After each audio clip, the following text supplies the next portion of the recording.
And I know both they and some of the students in the Honor Society and Youth Ambassadors Clubs in attendance today were grown at the thought of taking so many classes, typically 24 or more than the average Oregon graduate. But the colleges and universities, and I know both they and some of the students in the Honor Society and Youth, there's two of me, have seen the dedication that these students have and what they contribute, and they want to see them on their campuses. It has been a great achievement over these years. May Allah subhanahu wa ta'ala continue to bless these students and our families and our programs to continue to develop and foster leadership amongst our students. May Allah subhanahu wa ta'ala bless them all and then continue to bless them and their families in the days to come, inshallah. Assalamu alaikum. Before I leave, we're going to play a video, which is our annual report of the activities that the Muslim Educational Trust has been a part of over the past year. Some of them you may know, some of them you may not know, and I hope you enjoy it. Assalamu alaikum. Good evening.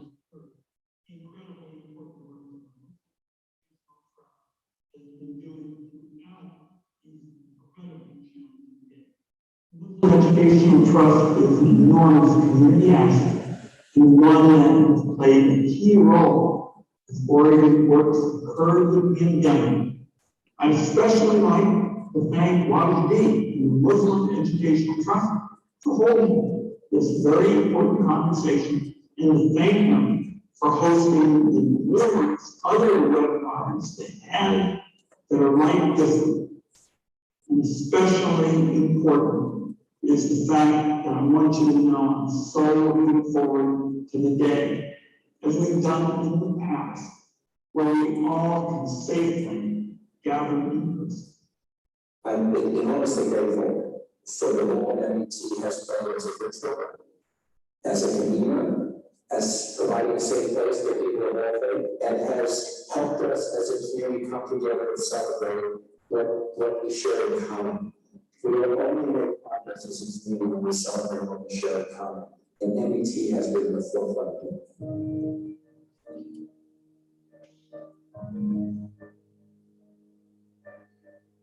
Assalamu alaikum, my brothers and sisters. What a year it has been. The Muslim Educational Trust and the rest of the nation have experienced a devastating pandemic that has affected the way we live our lives, how we think about our communities, and the systems that govern them, including the impact on the most vulnerable amongst us, challenging all of us to continue to reimagine how we can all help in the process of healing and unifying. Praise be to God that the Muslim Educational Trust has risen to the challenge during these trying times, serving as a communal service locus point for the Portland metro community, helping those most in need through spiritual, economic, social, and personal support, while continuing to impact the public square through our new online program that has not only added to the Portland metro area's culture, spiritual, and educational needs, but has also combated Islamophobia, bigotry, and hate with overarching themes of love, unity, and healing. In response to the growing need for emergency food supplies caused by the effects of the COVID-19 pandemic, we began growing our emergency food box program, an extension of our halal food pantry, which assists Portland area families, many from the refugee, immigrant, and other marginalized communities. Through this program, MET has now reached over 27,000 people and over 6,000 families and counting. This past year, MET diversified its outreach in a variety of ways. In the spring of 2020, MET and its American Muslims in the Public Square webinar series, highlighting the rich diversity of race and ethnicity within the Muslim community, as well as the diversity of experience in how Muslim doctors, business people, college presidents, lawyers, judges, and others are added to the fabric of this country. In response to the social upheaval people that has brought the fight for racial and systematic justice to the forefront. NET launched its Healing Ourselves to Heal Our Beloved Community series that explores current issues that affect the Muslim as well as the broader community and explores how we can address the challenges we face in a holistic manner to bring about our better. NET also hosted the 5th annual Building Bridges of Understanding Summit, bringing together local and federal law enforcement, as well as 72 different community organizations to reimagine public safety during the unprecedented challenges of the last year. NET proudly served as a U.S. Census Center in partnership with We Count Oregon, hosting a training summit for hundreds of language ambassadors, and over the course of 2020, spread awareness to thousands of individuals throughout the Portland metro area about the census importance, as well as assisting hundreds of people in filling out the census forms. Additionally, NET served as an SAT testing center in December of 2020 and March of 2021, becoming the first Muslim organization in the United States to do so. The December test drew test takers from Washington and Idaho, as our center was the only open SAT test site in the entire Pacific Northwest. In recognition of Black History Month, NET hosted Rukiah Adams in our webinar, The Civil Rights Movement Challenges and Realities of Yesterday and Today. Ms. Adams reflected on the connection between our history and our present, and how we can move forward as a society towards becoming more loving, more accepting, and more inclusive. In celebration of Women's History Month, NET hosted Dr. Aziza Al-Hibri, Commissioner Nafisa Ghai, Washington County Administrator Tanya Angie, and Patricia Tillman, Washington County's Chief Equity and Inclusion Officer, in a webinar titled Choose to Challenge: The Changing Face of Leadership, in which the panelists discussed the role of Muslim women leaders. In our continued fight against bigotry and hatred, NET addressed the Islamophobic comments of Commissioner Martin Scholl and press conference advocating for communal healing. In September of 2020, NET partnered with the Virginia Garcia Memorial Health Center to provide free COVID-19 health screenings. Finally, in March of 2021, the Muslim Educational Trust, in partnership with Multnomah and Washington counties, became one of the few Muslim organizations in the United States to offer on-site COVID-19 vaccinations. 529 community members, primarily from refugee and immigrant communities, received COVID-19 vaccines. The vaccination center was a crowning achievement for the Muslim Educational Trust, following 27 years of forming partnerships, seeking collaboration, and community building. Though the past year has been extremely challenging, God, most gracious, has also blessed us with the opportunity to be of service to others, to bring communities together, to help heal and unify. NET gives thanks to God Most High, and thanks to each individual, organization, city, and county that has made our work possible. Thank you for your continued support of the Muslim Educational Trust. Good evening, everybody. My name is Jacob Duman, I'm the pastor of historic Vancouver Avenue First Baptist Church. I also serve as co-chair of the Ecumenical Ministries of Oregon, and I'm grateful to be with you tonight. I'm also grateful for the Muslim Educational Trust, grateful for the staff and leadership at NET, and really the wonderful way that NET shows up in the public square. If it was not for NET and the great work that is being done here, we would not have the voice that has been so important in social issues and social justice if it were not for you. And I want to say thank you for all the great work that you do. I want to salute my brother, Washdi. I want to salute his family, who literally he's borrowed by so many of us in the community is done. I want to thank you for the continued work and friendship and partnership, because we are determined to rid this region of hate, Islamophobia in particular, and we're determined to make sure that all of us work together as brothers and sisters, learn to understand one another, listen to one another in a way that we will take good, humane action, and that we will be an example to other cities and other regions about how we work together.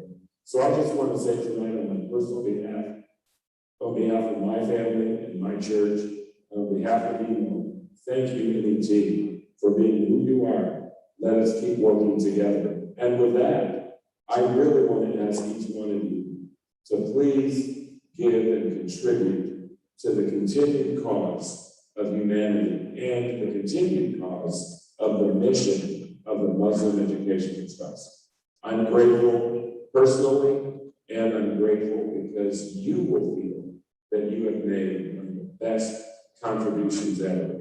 Many of you have contributed every year, like I have. I beg you, do that again this year. Thank you very much.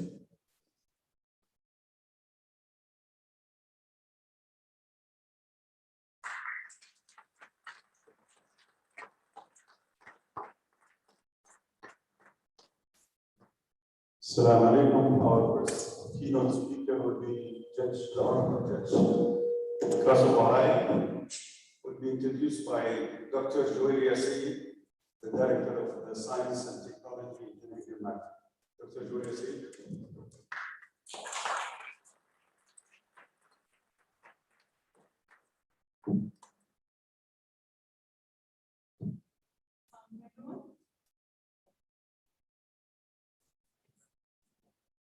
It is my honor to introduce Judge Kasabahai, but before I do that, I want to congratulate all the graduates and their parents here today on your success and your achievement. Congratulations on behalf of MET, the teachers, and everybody who has helped you come here to this successful moment. Judge Kasabahai is currently a federal magistrate judge at United States District Court for the District of Oregon. Judge Kasabahai was born in Los Angeles, California in 1970. His parents are Indian Muslim immigrants having moved to the United States from Mumbai in 1960. Kasabahai graduated from the University of California, Berkeley in 1992 with a degree in business administration.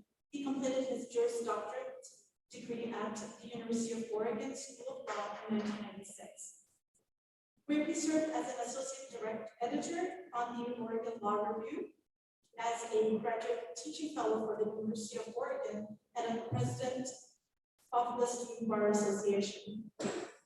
Kasabahai began his private legal career in small civil plaintiffs firm until he opened his own practice, the law office of Mustafa T.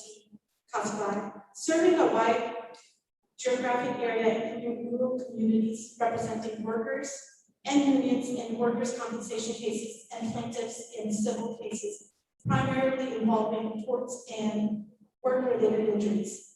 In 2003, then Governor Ted Zelensky nominated Kasabahai to serve on the Oregon Workers' Compensation Board as one of its labor members. In 2007, Governor Zelensky appointed Kasabahai as a judge on the Lake County Circuit Court. He was reelected to another 6-year term in 2014. Kasabahai was selected to join the federal bench in September 2018 from a pool of more than 50 applicants. Kasabahai is the first Muslim American to serve on the federal bench in the United States and was the first South Asian American and Muslim American judge to be appointed to the Lane County Circuit Court. Everyone, please welcome Judge Kasabahai.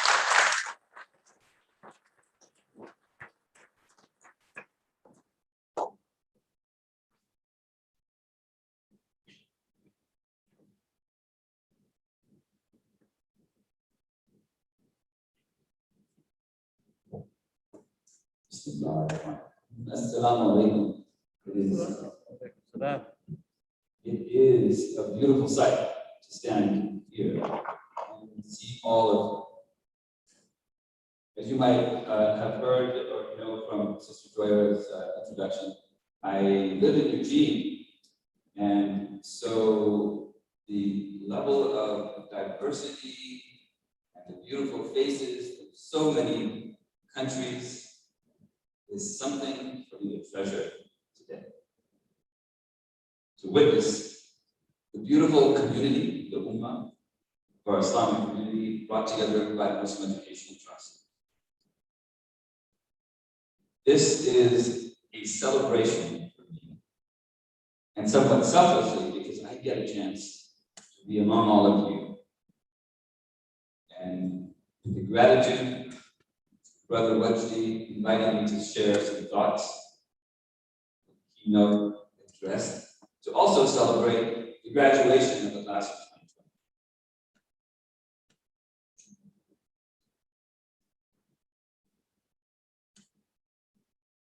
So congratulations, the class of 2021.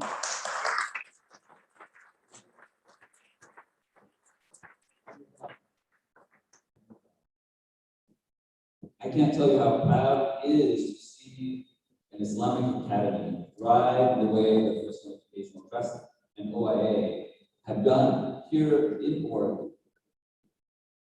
What MET and the OIA have accomplished is to bring us from outside and on the edge of our society and our communities to the inside, so that we can participate actively and normally in every aspect of our communities throughout the United States. That is a powerful accomplishment. To be present and not unusual. To be active and engaged and have every right to do so. OIA is making sure that when Muslims are not present in the room, it will become an unusual occurrence. The absence will be noticed. And that is a goal and objective that OIA is steadily accomplishing with every single graduate that comes through.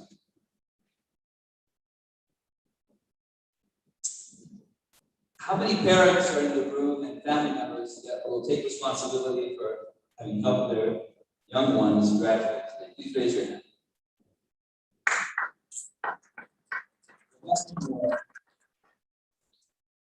Thank you for making sure they have an opportunity to attend school here. And for all the young people who have graduated today, please make sure that you look to your left, your right, behind, and in front, and know that there are many people who helped carry you through these many years. I open my comments today with a poem from Khalil Gibran. It is dedicated to the parents in the room. Your children are not your children. They are the sons and daughters of life's longing for itself.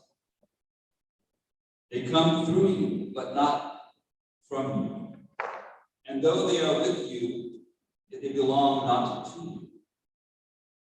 You may give them your love, but not your thoughts, for they have their own thoughts. You may house their bodies, but not their souls. For their souls dwell in the house of tomorrow, which you cannot visit, not even in your dreams. You may strive to be like them, but seek not to make them like you. For life goes not backward nor tarries with yesterday. You, both parents, you are the bows from which your children, as living arrows, are sent forth. The archer sees the mark upon the path of the infinite, and he bends you with his might, that his arrows may go swift and far. O parents, let your bending the archer's hand be for gladness. For even as he loves the arrow that flies true, so he loves also the bow that is stable. I struggle with that as a parent every day myself. I'm reminded that I am only a steward on this short time. And I dedicate, as I've mentioned, to all the parents in the room, but I also want to encourage every single one, including the students here, that you also play a role as a bow in the creation of your own life and the choices that you make. And it is in that theme that I want to share some thoughts about the beautiful imagery that has been presented in the annual report that Brother Joad had also described about the amazing things that have been accomplished here in the community from around the world, the people that we represent, that we come together, not just as a singular identity, but that singularity is found in the multitude of all of the beautiful faces that are here today. But first, a confession. As a lawyer and a judge, I tend to be melancholic. And so I tend to start with some serious things. So please bear with me, even in the celebration of today's graduation. I share an antithesis. Now, I'm sure you've studied Greek mythology in the course of your studies. And there's a story of Narcissus. Perhaps you might remember the story. And it goes something like this. There was a river spirit who had a child with a woodland spirit. Their child was exquisitely beautiful, the most beautiful in the land. And as that child roamed the woods, many spirits, and even humans, fell deeply in love with the beauty of that young person. And yet, that child, that young man, spurred every single one with the conclusion that no one was good enough. And so, as it happens in these ancient Greek myths, the gods of the Greeks would often feel less redemptive and forgiving and would want to curse them. And so they did with him for his arrogance. And as he comes across a pond, as he's traveling in the woods, he falls to take a drink. He sees for the first time his own reflection and his frozen image. As he sees his reflection, he falls deeply in love with what he sees, wanting it so badly, and yet unattainable. He stares for all eternity. He cannot bear to be disturbed in this vision of himself. And so he ensures that no one can come close to this pond, not even for refreshment or sustenance. He sees only his reflection and finds a way. I offer this idea as our antithesis today, and that is Narcissus is the embodiment of privilege, the wrong kind of privilege. The privilege that excludes, a privilege that has an affinity for only those whose identities are similar to their own. In fact, they care less about other people if they think of other people at all. They're blind to others. They prevent other people from coming to the pond to drink water because it is their pond. Narcissus and others like him are also emotionally fragile.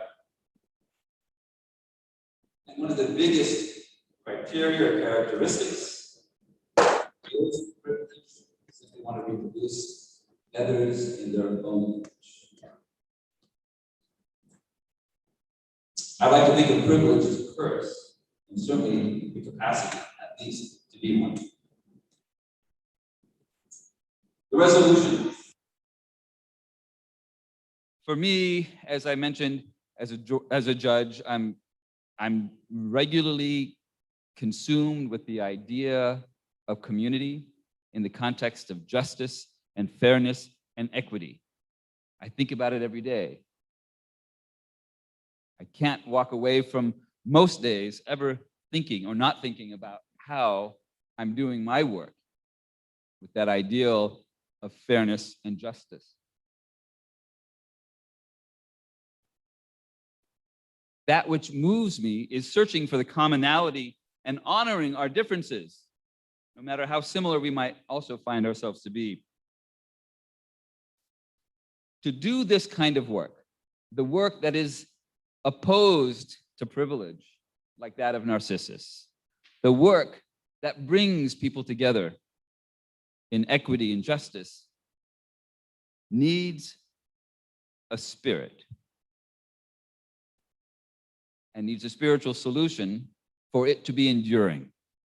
And in that spirit, I want to share a verse from the Holy Quran that reflects how I see what needs to be done.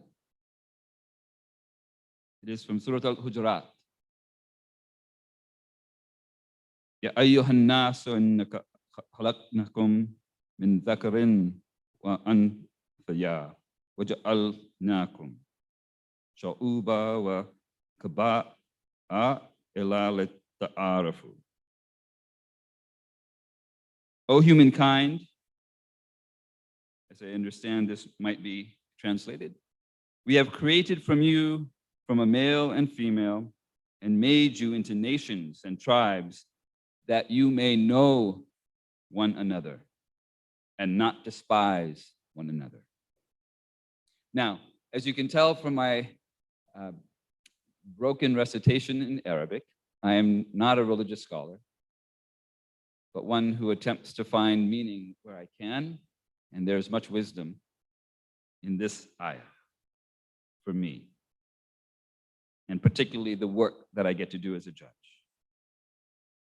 In this verse, in this ayah, I find that there is an identification, a confirmation that we are from a common humanity as we are dressed as all of humankind.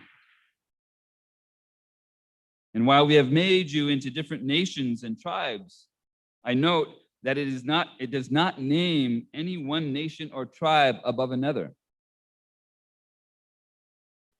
And so that we might know one another. I appreciate that knowing, not just as a state of awareness, but also as the act of striving for knowledge of one another.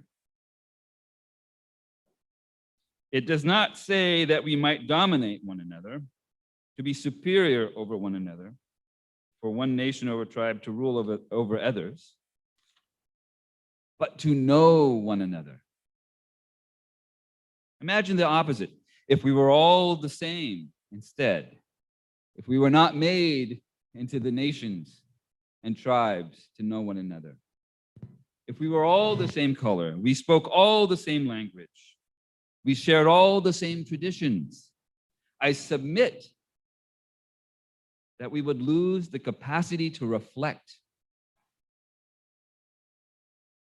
the capacity to know ourselves. And so in that ayat, I also note that the power of knowing one another can only come from knowing ourselves too. The failure to reflect is one of the first steps to losing our spirit, our compassion, and our community. And accepting the diversity within ourselves. And when I say ourselves, individually ourselves, because we are not just one person with one name, with one idea of who we are as an individual, but that we reflect an individuality that is multifaceted. To know yourself in all those ways can also make sure that we can know each other in all those ways. I want to share with you another poem. And it is from our own Oregon's poet laureate, Edwin Markham. I saw it once when a friend shared it with me, and I wrote it down and I taped it to my desk so I could be reminded of this simple message. He drew a circle that shut me out, a heretic, a rebel, a thing to flout. But love and I had the wit to win. We drew a circle that took him in.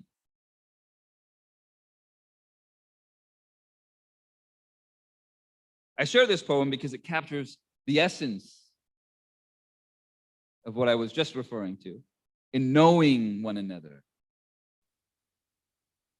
It captures the essence of justice and equity in the work that I do in the civil arena.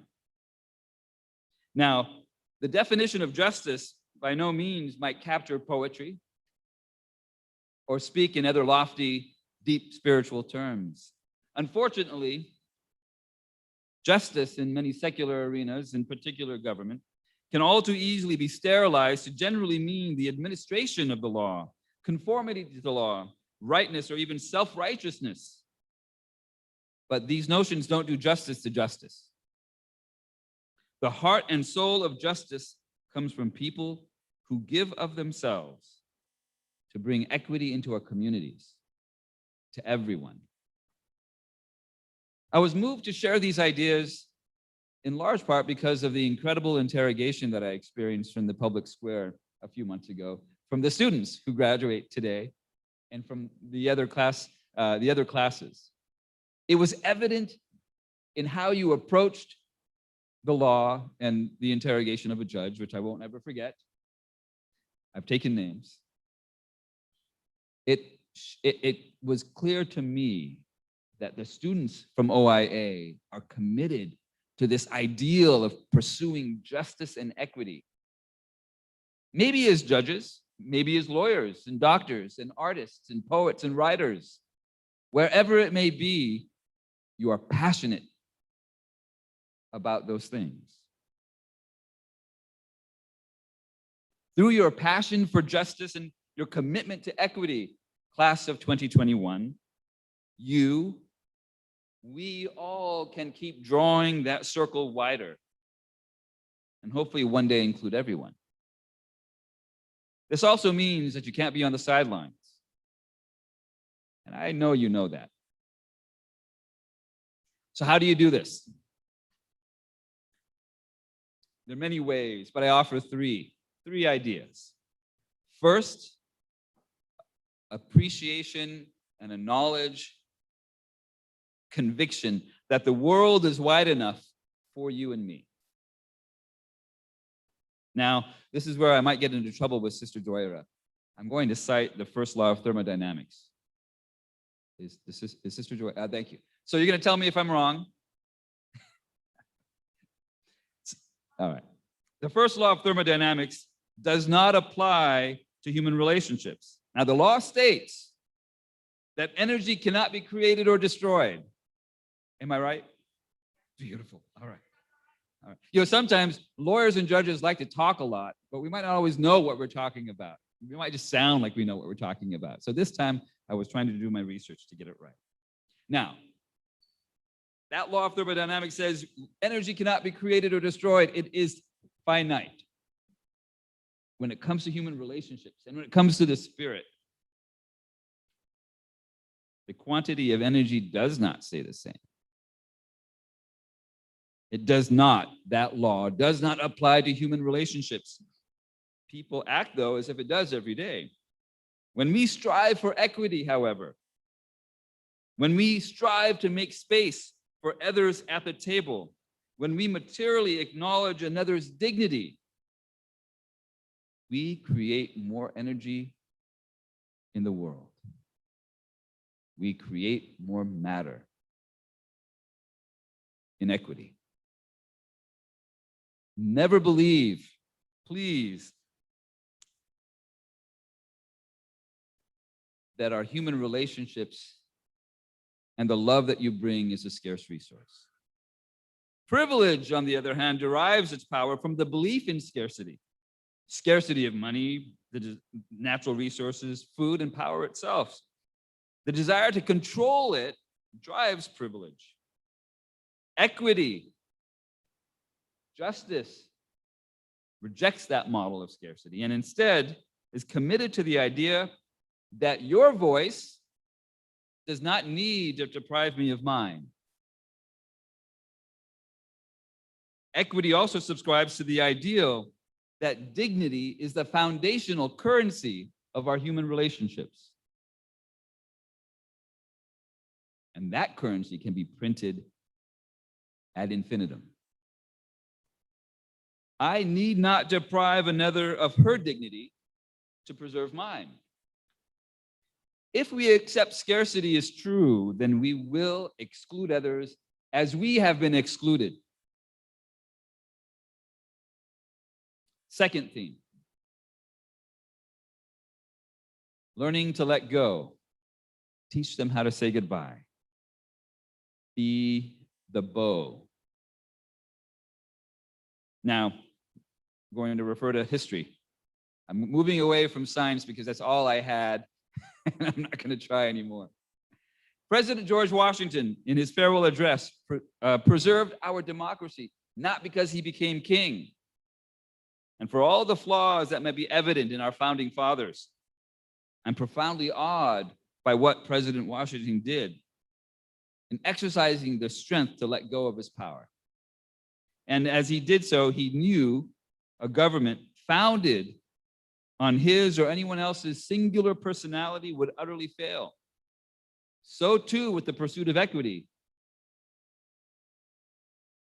Privilege does not recognize that. If you make the movement, or if you think you make the movement, then the movement is weakened.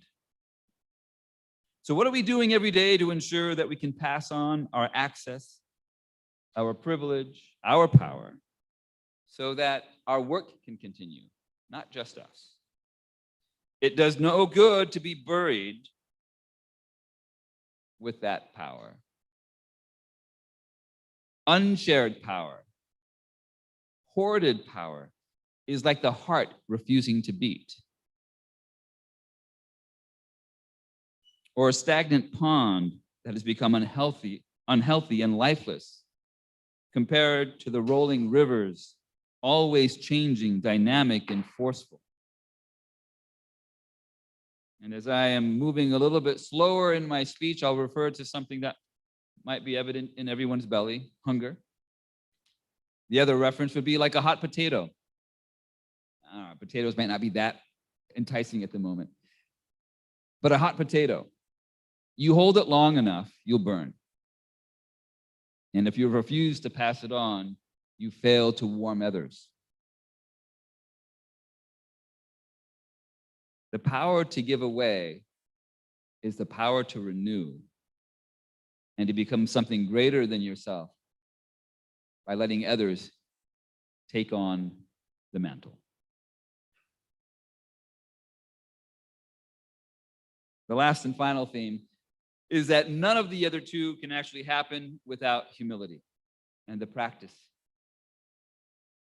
of that humility every day. The practice and commitment to be active, an active part of a larger whole, is that kind of humility. One need not do great things as long as what you do is infused with love. One need, and in fact, that makes the thing great. One need not do big things if it is just for yourself. In fact, the smallest of things can have great power. All right, Sister Joera, I couldn't resist another scientific reference. The power of an atom, when leveraged appropriately, has some of the most amazing power that can be released. In the absence of humility, justice can be no more than revenge. In the presence of humility, mercy flourishes.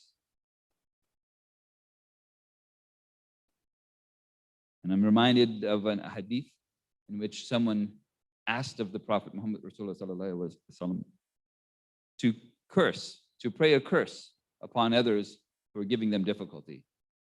And his response was, I was not sent to be a curse, but a mercy. It is in that humility that we can find our strength as a community. While humility is often invoked as the lifeblood of our democracy and justice, society often abandons itself for self-interest. Yet how many civilizations have pursued that self-interest and have since disappeared from history? How many monuments celebrating that self-interest have crumbled and have been forgotten?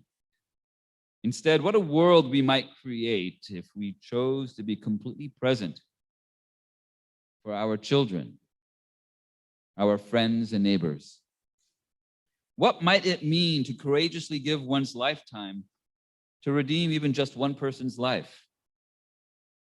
Do not great things, but do things with love. Humility calls on us to pursue this kind of good. Humility asks us to embrace the truth that if we are not constantly struggling to widen that circle, perhaps we also don't deserve to be in it. Justice requires this kind of humility.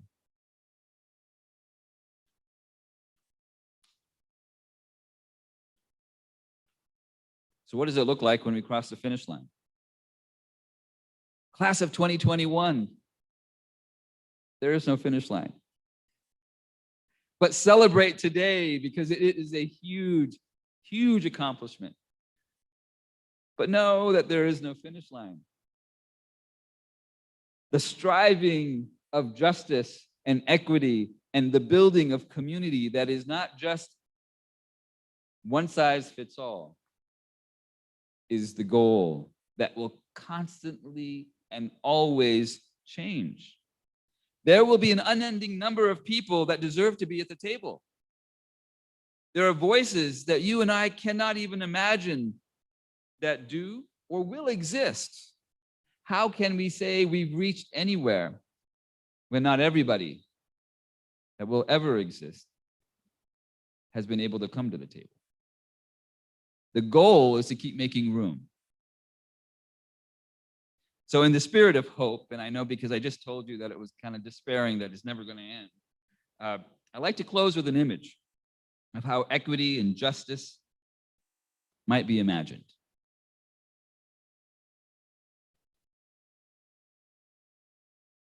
Imagine a rough stone dug out from deep within the earth. Polish just one edge and shine a light on it. Not much to look at. But then go polish an edge and another and another next to each other at angles. Keep cutting and polishing these facets and these edges. Now each facet is sharing an edge with multitudes of others. And I look out at this room, I see facets sharing edges with each of us today. My friends, pursuing equity is like shaping a diamond without end. Every facet is an intersection of our shared identities. After all, if we were all just one flat surface, we could not shine. Each facet is not only an intersection of each of us, but imagine each facet an intersection of all of you individually. Every facet, an interconnected group, deserves to be heard and seen. And when one facet, one of us captures the light, what happens in that beautiful diamond we are making? It reflects through the entire whole. It is only through that selflessness that the diamond can shine and shimmer brilliantly. That's the justice and the equity that I heard in the questions that you posed to me in the public square. That is the passion and commitment to finding yourselves in a larger community that I heard today in the description of Brother Jawad's remarks, and is evident in MET's vision that is described in that annual report. MET and OIA are beautiful diamonds. Each and every one of you are too. Brothers and sisters, be the bow that sets the dreams of your arrows forward, and do it with gladness. Draw the circle wider and never stop drawing. Flow like the river, never be that stagnant pond. And all of you, shine like diamonds. Wassalam.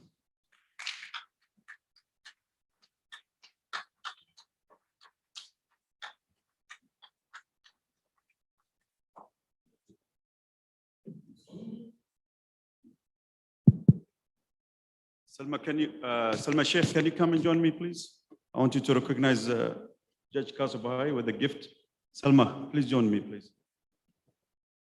Salma is a sophomore in Oregon Islamic Academy, and hopefully she'll be studying law. And she wants to be like you. And she's the one that gave you the hard time, Judge, with all the questions, you know. Let's give a round of applause to Salma Sheikh for her courageous.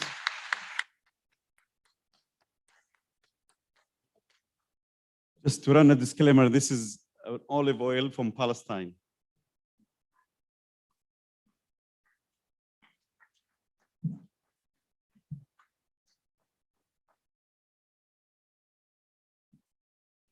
The book, read it, just the title. This book is by Linda Sarsour, and it's Speak up. We Are Not Here to Be Bystanders by Linda Sarsour. Thank you.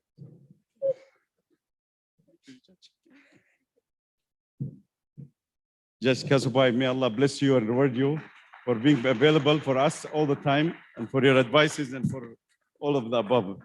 By the way, me and Judge Kasabahai, we share that his grandmother, born in Yemen, and they migrated to India around 900. So may Allah bless you, Judge Kasabahai. Let's give round applause again to Judge Kasabahai.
I would kindly ask Dr. Joy Yassi to join me. She's the homeroom teacher for 8th grade to give the diplomas for each of the students.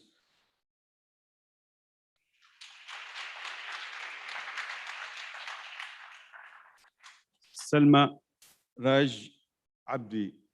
Salma.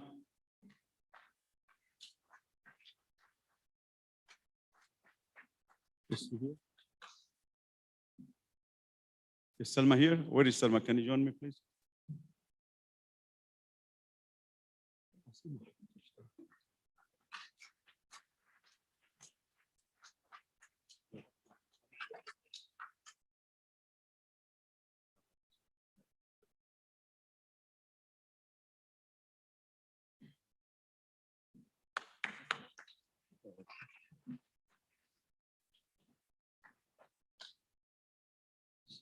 Saleh Robina Adam. Saleh, would you please join us?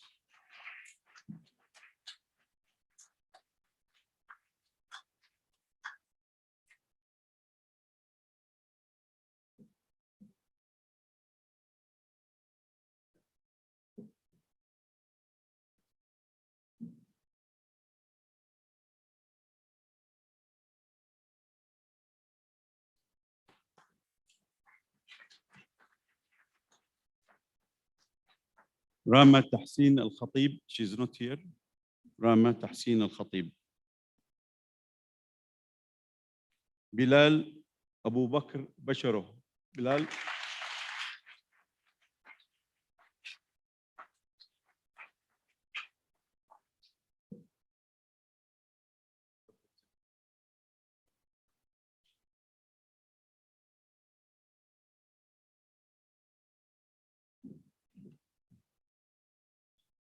Faisa Ghassan bin Humam.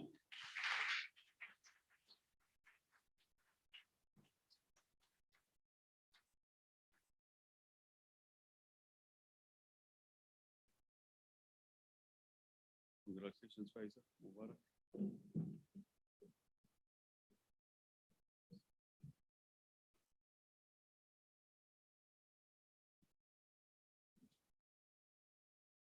Amin Farah Zahir.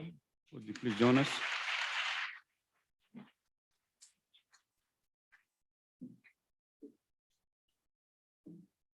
Congratulations, Amir. Mubarak.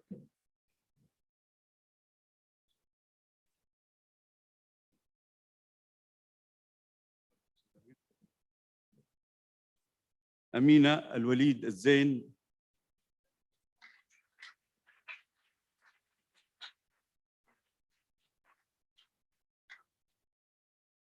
Mubarak, Amina.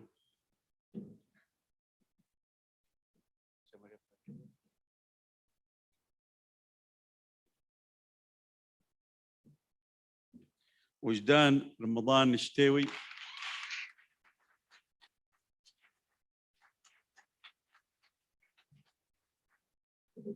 Another great judge, Judge Kasubuhai in the making.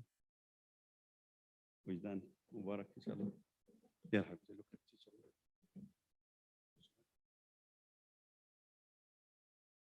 Thank you.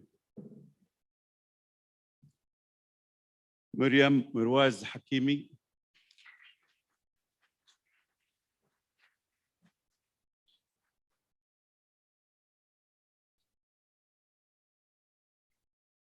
Miriam, her first year with us this year, and hopefully she will finish our high school program. What a blessing to have.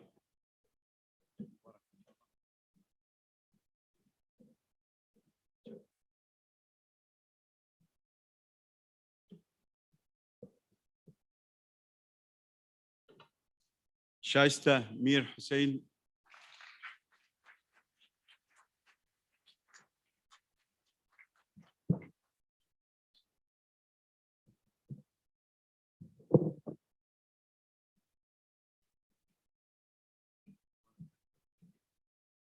Shaista, her first year here. Inshallah, she will continue with us in high school.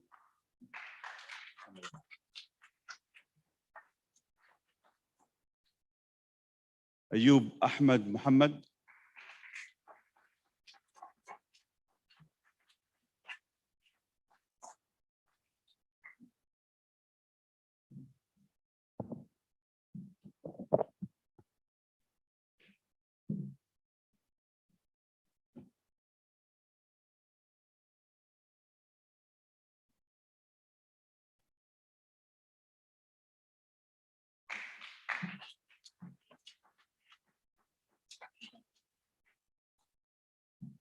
Amina Muhammad Chawi.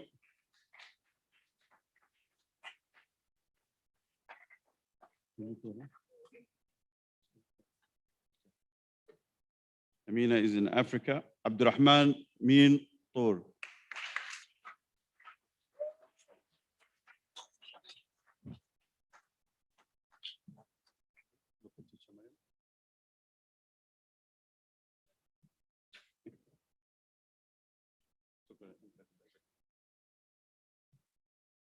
May Allah bless them in behalf of our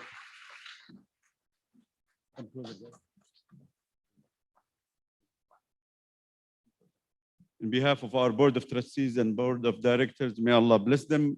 And all of them are joining us into the high school program, the Oregon Islamic Academy. Will be the biggest class to graduate, inshallah, in 2025. May Allah bless you.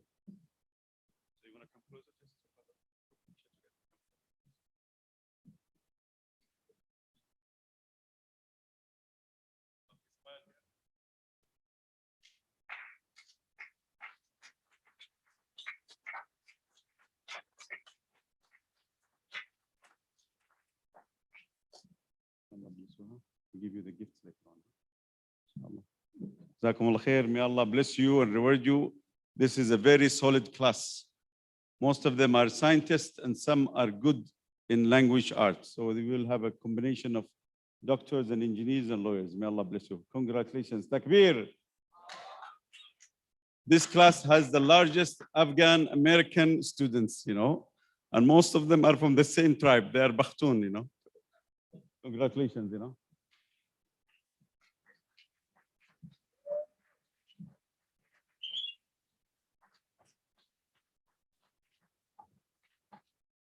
It's with great pleasure to introduce Dr. Julie Ahmed. Julie is our teacher for language art and social studies and speech and debate. Sister Julie will be introducing our second keynote speaker, last but not least, Brother Paulo Catalani. Assalamu alaikum, everyone. It is a great honor to introduce our next keynote speaker on this very special occasion of 8th grade graduation and high school graduation. Brother Renault, aka Pak Paulo Catalani, was born in Indonesia. He identifies with both Catalan and Manado ethnicities and heritage. Paulo spent his early childhood living in Indonesia until he and his family moved to the Netherlands due to civil strife. Paulo lived in the Netherlands for 6 years, where he began school. In 1966, his family moved to Salem, Oregon, as church-sponsored refugees. In 1972, Paulo was drafted by the US Army. So he sought asylum with his grandfather in the Netherlands in order to not be sent back to the turmoil in Asia from where he escaped. Once the draft ended, Paulo returned to Salem. He then began attending the University of Oregon on an athletic scholarship and received his bachelor's degrees in political science, psychology, and philosophy. I'm happy to see that the Oregon Ducks are well represented tonight. Returning to Salem, he received his doctorate in law, followed by his postdoc in community lawyering at Howard University in DC. Using his education, Paulo started organizing minority communities in Salem and then moved his practice to Portland. He partnered with mutual assistance associations and the government in order to establish ERCO in 1986. Currently, he serves as a board member for both the Asian Family Center and ERCO. He is also the founding executive director of New Portland Foundation and a creative writing teacher here at Oregon Islamic Academy. His current duties include civic engagement, fundraising, finding future partners, and facilitating relationships between the government and immigrant communities through positive integration program. Please welcome Brother Paulo.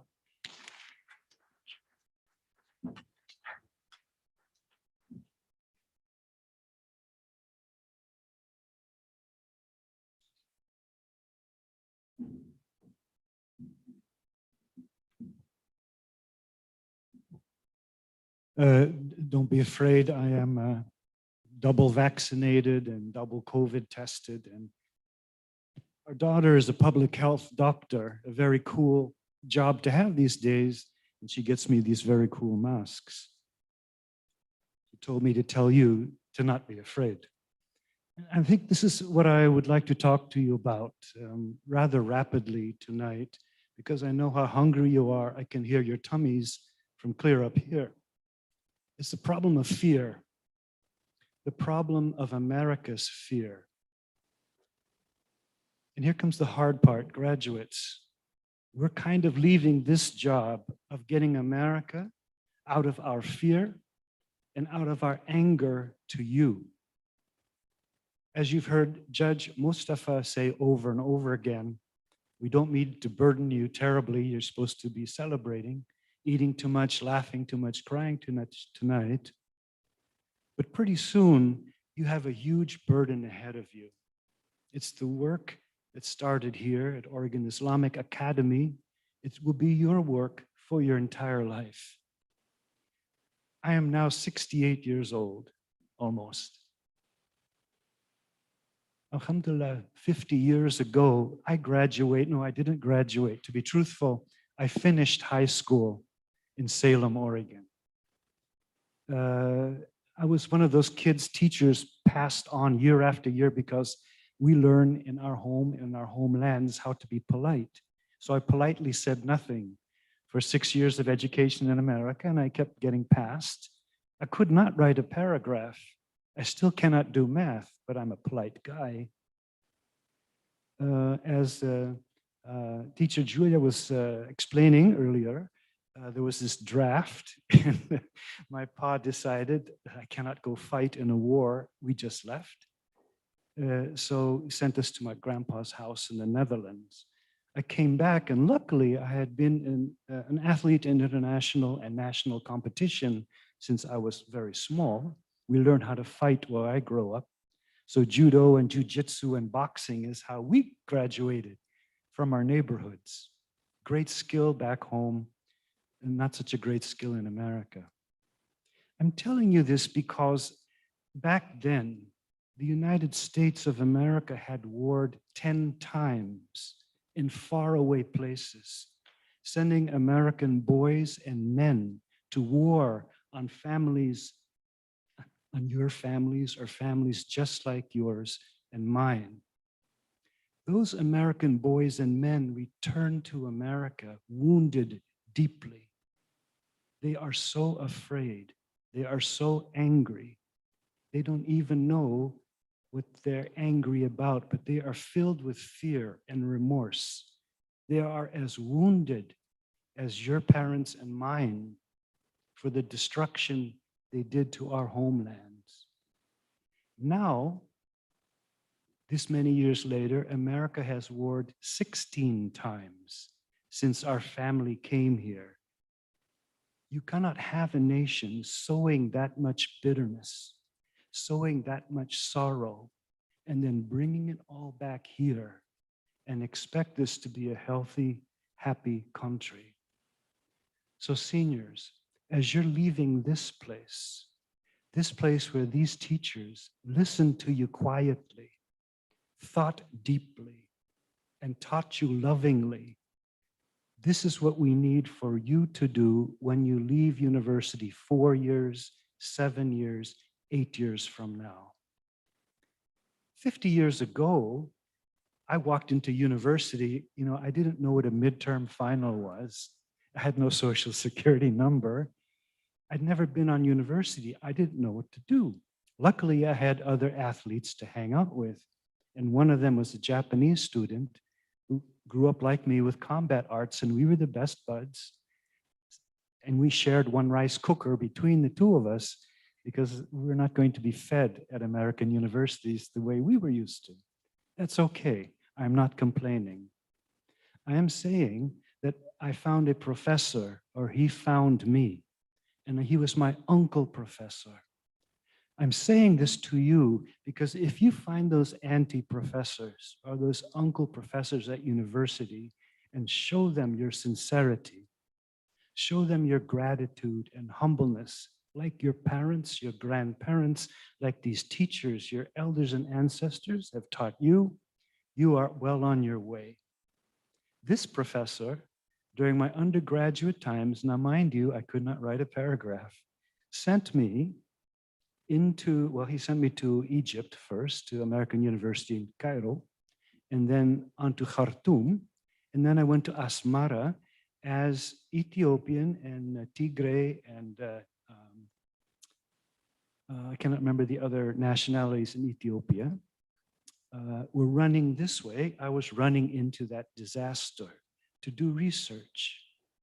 He sent me to Delhi University to study the great migration of India when Hindus and Muslims had to pass each other on the road, millions and millions of sorrowing, struggling grandpas and grandmas, and baby boys and girls and the parents in between, as the British saw to move people from one place to another. That professor sent me in my master's work to Thailand to watch the results of American warring in Laos, Cambodia, and Vietnam. And here we have again these huge movements of people in great pain, leaving their country the way our families left our countries. Trading places, coming to America with our pain, with our sorrow. This needs to end, and I'm afraid to say it's kind of your job to have it end. I'm at 50 years of working and trying and trying and trying my best to work with my hands every single day, because I had the blessing of going back home to see the sorrow firsthand. Now, many of students in the class I teach here have gone back home, have gone to Srebrenica, have gone back to Ethiopia, to Somalia, to Kenya, to feel their elders and their ancestors, their parents' pain. This is the first step to healing yourselves, is to not have that rage, that sorrow, that bewilderment be in your bones, guiding how you live and how you love. We need to settle that. We need to heal ourselves before we can heal the rest of America. Mind you, America is waiting for us to heal us. It's a big job. Good luck with that. But if you think for a moment, we call her Binti Manis Kami, daughter dear ours, Malala, 6 years ago, as a 15-year-old, was shot in the head by a man, and another Afghani, who didn't want her and sisters like her, daughters like her, to go to school. People listen to Malala, who's now 21 years old. People listen to her and learn from her because she listens quietly. She thinks deep and she teaches lovingly. Why is she not angry? Why is she not full of rage?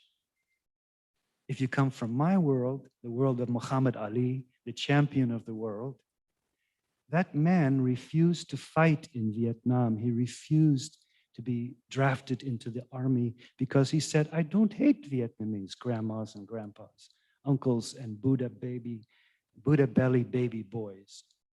I have no anger against them. Why should I go over there and hurt them? They did nothing to me.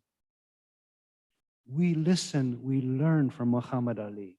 Of course, he's a great boxer, but he's a man of great conscience because he refused to let the bitterness, the anger that runs so much of this otherwise creative and kind nation. We are run by anger and by bitterness. We have just passed 4 years of left bitterness, right bitterness. Let's all get in and argue with each other as if that kind of anger as if that kind of sorrow is going to make us any healthier. Will not. So you, dear students, Alhamdulillah, to your parents, to our teachers, to our administrators, to our ummah, for loving you and letting you grow up with this great generosity in this grand new continent. And may this grandness, this generosity that you've seen from your teachers on stage, from Wajdi Saeed, and from a teacher, I can't remember the Gujarati's name, Jawad, and the other Gujarati, Judge Mustafa, Dr. Julie and Dr. Julia, let their kindness, their patience, their quiet, their teaching you lovingly be how you proceed in these next 50 years, so you can come back here and celebrate with us 50 years from now. Masalama and salamat jalan. May your journey be peace.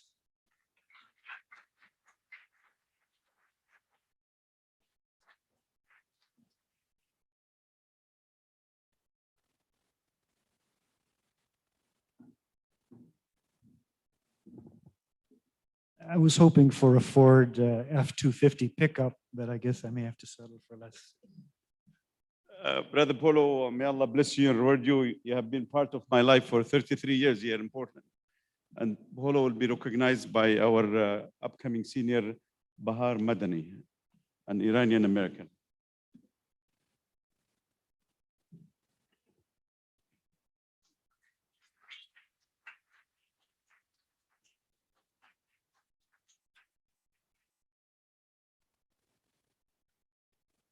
Me and Polo are vaccinated in the same day, so we are brothers of vaccination, you know. So Can I we say have- this? You know what is a great joy with working with Brother Wajdi is we trade roles. Sometimes he's the mean guy and I'm the nice guy. Other times he's the nasty guy and I'm the nasty guy and he's the nice guy. Tell no one. We can change roles like this in a flash. So thank you very much, Brother Polo. Let's give him a round of applause. May Allah bless him. Somebody is giving us instruction behind the scenes, so we need to recognize the 8th grade speech tournament, I believe. Huh?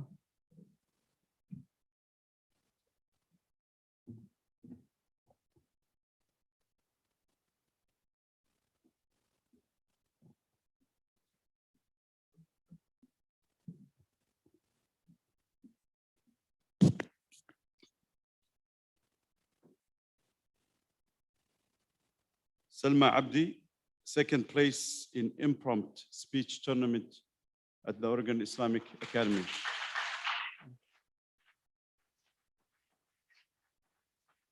Teacher Julie, can you join, please, since you are the speech tournament and speech and debate teacher?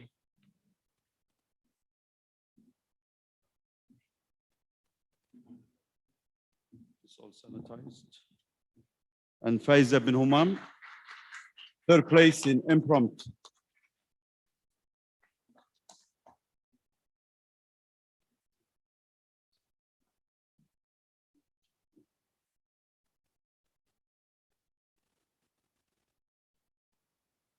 Amin Bahir in the 3rd place in elocution.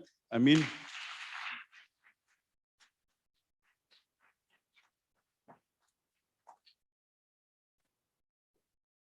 Omnia Azain, 1st place in elocution.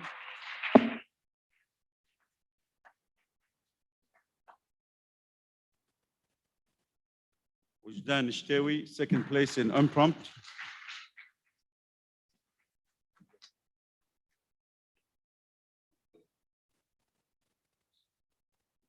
Mariam Hakimi, 1st place in impromptu.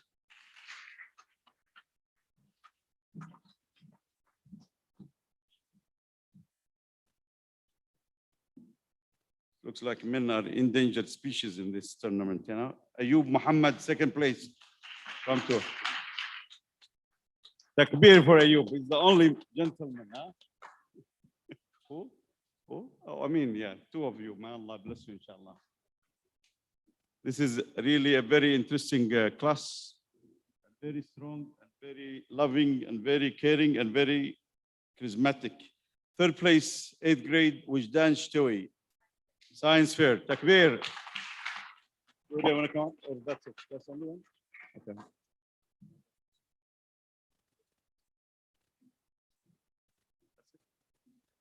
So we'll show the video for our 12th grade.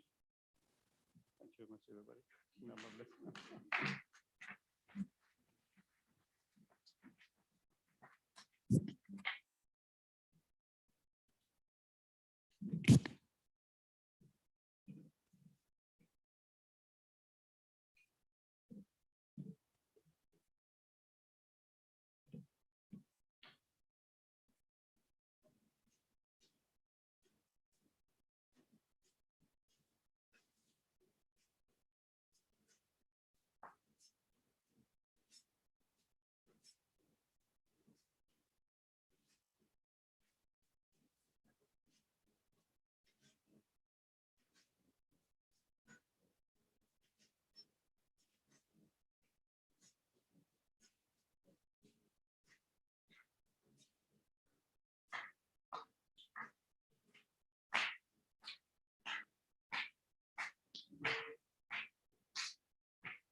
Because when you still have the basics such as English and math, you can always go back to like you have also Islamic studies and Arabic. Muhammad was a good way to teach you Islamic history.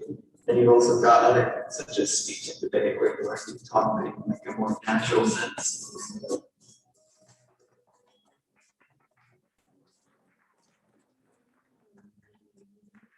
Team.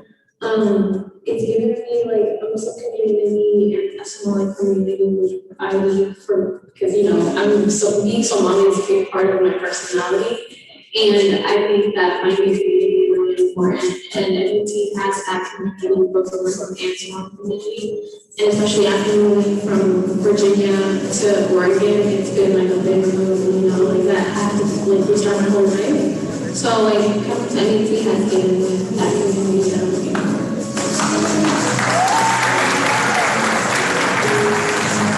My name is Alonso. I've been here for 4 years and basically changed my whole entire life. I remember first coming here, not being mature, playing around, messing around, and I regret not like first coming and taking things seriously. I took things seriously and that was great, and I regret that.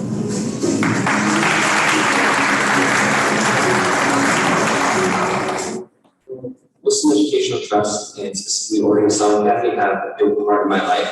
Ever since I was a little kid growing up in public school until about 8th grade, I didn't necessarily build my Muslim identity as much as I wanted to. So once I joined the Oregon Islamic Academy and Oregon Muslim Educational Trust, I feel like those 4 years where I spent learning as well as volunteering and building community relations helped me identify as a Muslim rather than just a normal American citizen. So my fondest memory from the Oregon Islamic Academy is probably my first ever fundraiser. When I came, I remember coming in with a pretty weird haircut. I got rid of all my hair, and so when I first came, a lot of people didn't notice me. And I remember a couple of my friends looked at me like, "Who is this?" And finally, once they understood it was me, it was just a great time, because it was the first kind of experience I had with the MUT fundraiser specifically, and like the big MUT events, because there's a different vibe, as you would say, with the big MUT events than there are with the problems or just class in general with MUT, because everyone's kind of trying to get everything done, everything organized in the manner, and that's always in MUT fashion. Something goes wrong and things don't always go to plan, so you have to be able to quickly think on your feet and be able to make sure that things run smoothly, even though there's a roadblock ahead.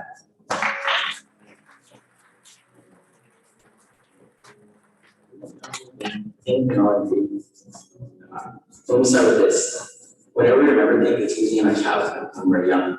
That was the most impactful thing. So that's here, we definitely it was in 4th grade, middle of the year, we're still in those small little houses, small little shacks that sort of look on. And there was just this big rock in the massive field, rocking with it. Every lunch recess, every snack recess, my friends and I, we would just go on digging up the rock. I've been failing in colleges, trying to pick up the phones. And this went on for a week or two. And it just showed how dedicated we were to get that rock, the inner MUT dedication that we had. And I mean, in the end, the teacher came and picked up the show, but it was an experience. We have to remember that, and getting to a lot of the classmates can remember that too. Oregon Islamic Academy is where I was born. It's what I was raised in. It's my second home. Some could say it's my first home. It really means I'll give you an example. I have my mother, I have my father, and then I have my third guardian. My third guardian will get from the teachers, the staff, all my older siblings and brothers in Oregon Islamic Academy. They've been there through the thin of things, they've been there whenever any help, academic, physical, mental health, they've always been there. And I feel that Oregon Islamic Academy definitely provided that home environment where I could be myself, show my personality, give up emotions.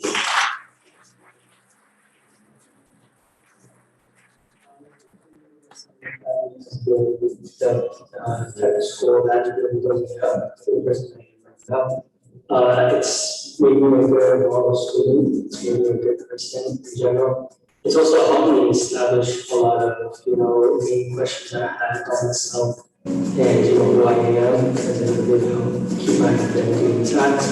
it's also a place where I kind of felt like, a second home as well. I have a lot of friends who I knew from such a young age, so teachers and faculty that have been associated with something like this very school until right now, graduating.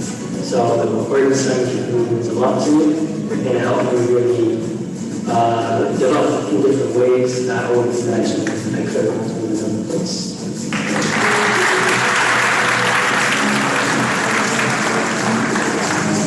Oregon Academy is like a home to me. It's not only a place of learning, it's not only an educational center, it's not only an institution.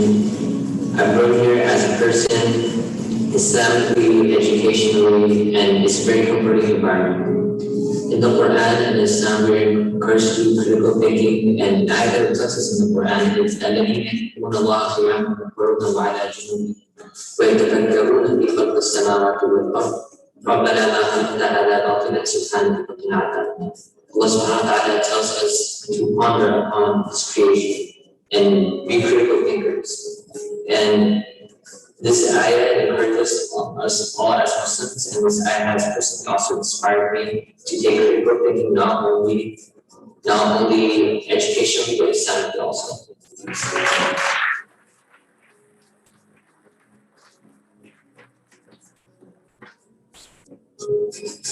Oregon Science Academy and MIT in general means so much to me as it has become one of the most important things for me. Like when I go to a different place and I think of home, MIT is one of the things that I think of.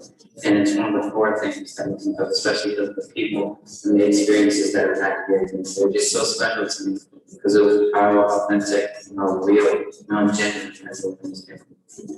Well, MIT has had a huge impact on my life, especially because it has been like a second home to me and sometimes it even feels like the first home because of how many hours I've spent here. But MIT is extremely important to me as I have learned so many key lessons in my life through MIT, through some of these classes. Like for example, speech and debate. I learned how to articulate my words and to argue in a manner that is respectful and with using logic and doing based off logos. Using these things that you learn in class to be able to use them while you're outside of class and outside of school. And then, for example, like Arabic class, I've been able to use Arabic class in a way to help me connect with my relatives, connect with those who speak Arabic only and have a hard time speaking English, like for example, when they come into MIT and they need some assistance with where they need to go.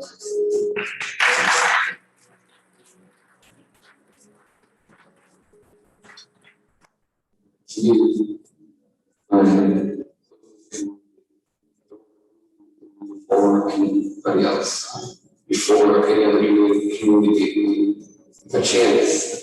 It was this room, it was brought me in a good way when I shouldn't have been at school. And trying as far as I could to prove myself and not being able to. And trip and fall. One thing continuously over and over again. I realized that adversity is what makes it work. Not how the lessons you learn from when you trip and fall or when you don't succeed. When you fail, those failures are your biggest lessons. And so, just like everybody else, we've all failed, we've all seen it. But who is there to dust you off right after you? Who did that? People that dust you off and pick you up, those are the ones that deserve your kindness and your support later on in the future. And this place made me right today. Inshallah, I will come back and either lead it or work with background to bolster and make it become a place of compassion and love and Islam, and a beacon of light, not only for our Muslim in the United States, not only for our Muslim worldwide, but for all humanity. And in doing so, we can help our entire people all over the world become a beacon of light. So, in doing that, I want to be able to represent my people on a political stage, represent my people in nonprofits, help them find economic stability, find familial love, find that this place is to their home. this place is their home as well. Don't be intimidated. It seems difficult.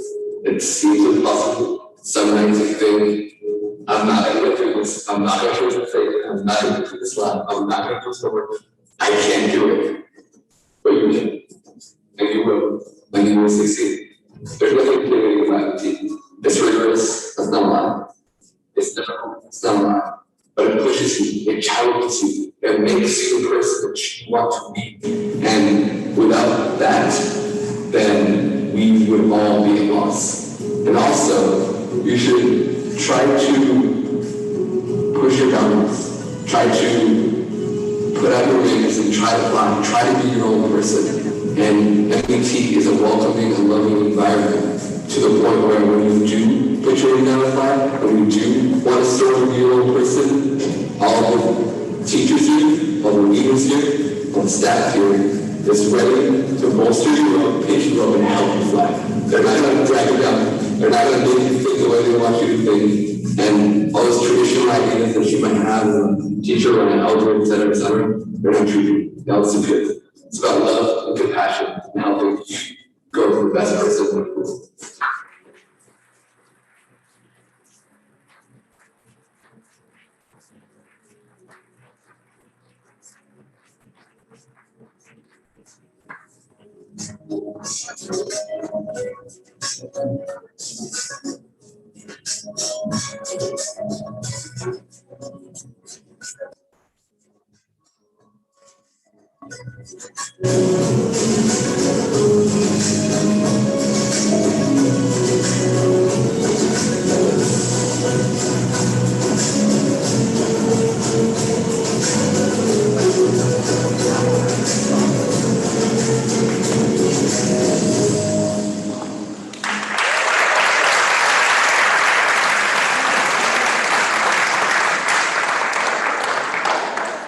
It's with great honor and pleasure to introduce you to my beloved Mustafa Rashid. Mustafa has been with us for 13 years. He's one of the unique individuals that you meet in your life. You know, Mustafa is like my spiritual adopted son. Mustafa never failed us down. Only one time he failed me. I got a proposal about 7 years ago to Abuchi, Japanese ice cream, you know. I was the first one to be offered this. Mustafa was to be an investor. And the last minute, he changed his mind.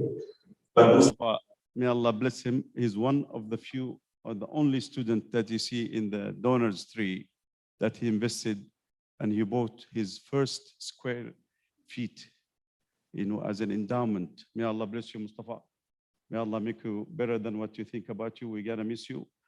You know, he used to, when I used to travel a lot for business, he will always, when I'm Wajdi, will be coming back.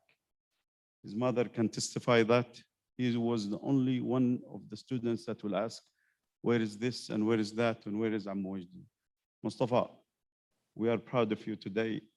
You chosen today to give the speech for your class because you are the longest. And it's a big class. And I'm sure you will create substance. And wherever you go, we love you and we care about you. You have that personality that you reflected in your thesis, justice and mercy. All the staff that we made the decision always say that about Mustafa. Each one of their classmates are wonderful and great, but Mustafa has been a veteran in our school system. May Allah bless you, Mustafa. Without further delay, let's give Mustafa a big round of applause.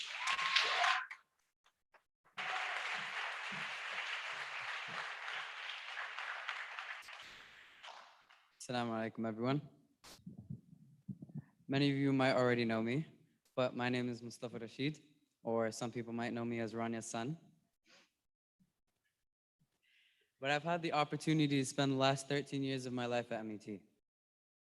So many experiences I've had have reflected on the person I am today, and there's no way to truly put everything together that MET has done for me. Everyone here, from the teachers to the parents to the students, everyone has shaped the way I am today, even the guests that would come in to take tours during classes. The teachers, although I might have been a tough student sometimes because you might have to be patient with me, They have been very patient, and they have taught me everything I know, whether it is how to speak, how to write, how to read, and they've even taught me how to formulate my many thoughts into words that make sense to others. With all this being said, on behalf of my classmates, I'd like to thank all of the teachers. Thank all of you for all the work you guys have done, all the countless hours you guys have spent grading our homework assignments, staying up late to respond to our last minute emails. Everything that you guys have done for us has shaped us into the people that we are today. And I think everyone in my class agrees with that. There's a story that always stuck with me when I was in middle school. There was an assignment that I had, and the guidelines were pretty clear, but I did not read the instructions very well. So I turned in the assignment and I ended up getting a 0. My dad saw this and he must have been thinking, oh no, not again. But with all jokes aside, he made sure that I redid the assignment. And he told me that even if you don't get another score, even if you keep a 0, the lesson is to make sure you read your instructions. I was pleased to see that my grade had changed to a full score, but it was just the lesson that I learned from the teacher and from my dad that really emphasized the lessons that you can learn at the school. It's not only just a school where you go in, you do your grades, you leave, and that's it. You know, you learn life lessons here and you learn how to become a better human and a better Muslim. The school has taught me many things, such as the word Weltanschauung, which is my worldview. Teacher Jawad gave a little spoiler earlier, but it's okay. And my worldview has changed, especially since coming here. I mean, all I've known is the school since I've been here since kindergarten. But the worldview that has been given to me and that I have fostered is one that is with Islam in mind. Amwajdi has shaped my mind.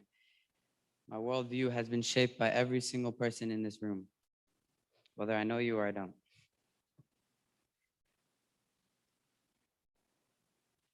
A big part of my worldview is my fellow graduates. All 8 of them are very special to me. All 8 of them have achieved things that I never would have thought possible. And all 8 of them have supported me and allowed me to become the person I am today. I will never forget any of the laughs, any of the memories that I've created with you guys, whether it may be spilling my chocolate milk all over my clothes, or whether it may be just having fun in the swimming pool or during PE or during recess or at the lunch table. None of these memories will ever leave my mind.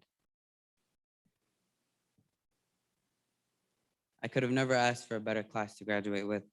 And for those 8th graders, make sure you keep your classmates close, because those classmates will become your family. And thankfully, my classmates have become my family.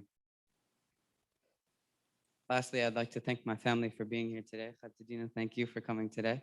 If you guys would like to stand up. Mama, Baba, Amar.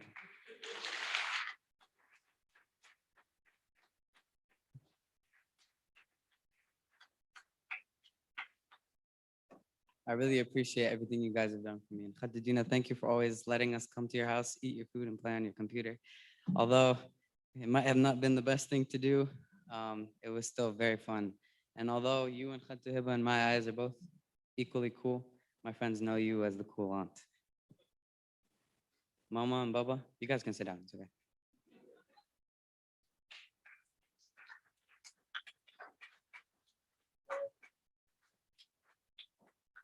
Baba, I'll start with you. One of the lessons that I've learned or that I've lived by throughout my history at the school and everywhere in my life is the lesson of the mistakes and how mistakes do not define you. Rather, it is the way that you react to those mistakes that define you. Hadith that, if you know me well, you've probably heard me say this a few times. Hadith that I was taught by my dad is that كل ابن آدم خطاء وخير الخطائين التوابون. Is that every son of Adam, every human makes mistakes, but the greatest of those who makes mistakes are those who repent. Those who repent. It is okay to make your mistakes. It's okay to have your faults. Everyone has their faults, and everyone can repent and become better. Mama, you have always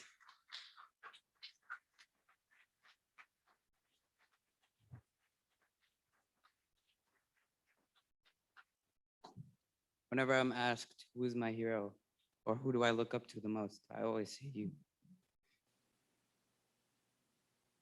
I don't know what I'd do without you guys. You guys are the best parents I could have asked. Sorry.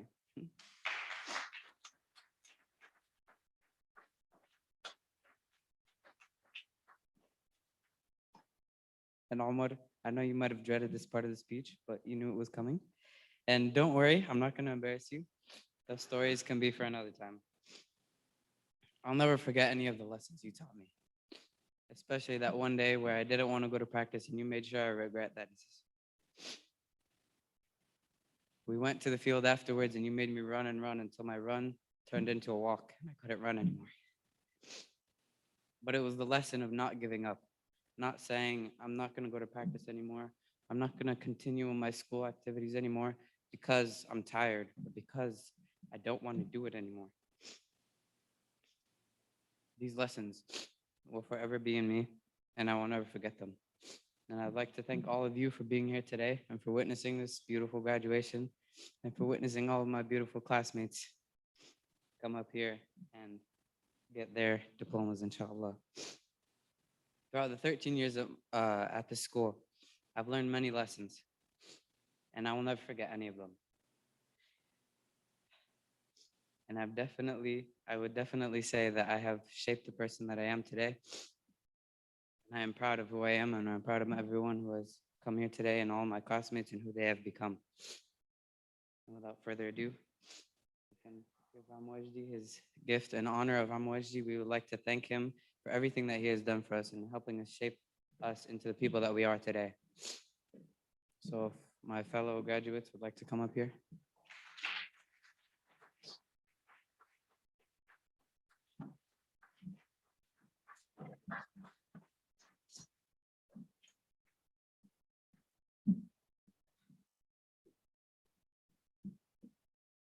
So this is a gift from all the seniors towards Amwajdi.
Thank you very much, Mustafa. May Allah bless you, and thank you, all the graduates. May Allah bless you and reward you for everything.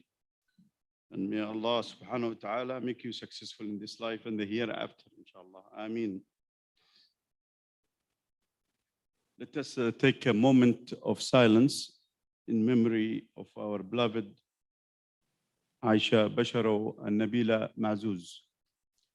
There were two students that went to school here and they were classmates. One of them passed in a drowning tragedy in Hillsborough swimming pool. And the other one, because of heart failure, she passed away. Aisha and Nabila, they will be remembered in a memorial prize. We'll remember Aisha with the writing contest prize, and Nabila will be remembered in the science prize. So inshallah, it will be announced soon, hopefully in the fall, for both of them. And both of them will be commemorated. Let us remember our beloved great thinker and great leader, Nuhat Tolan. He was the one that supported this work silently behind the scenes. May Allah bless his soul.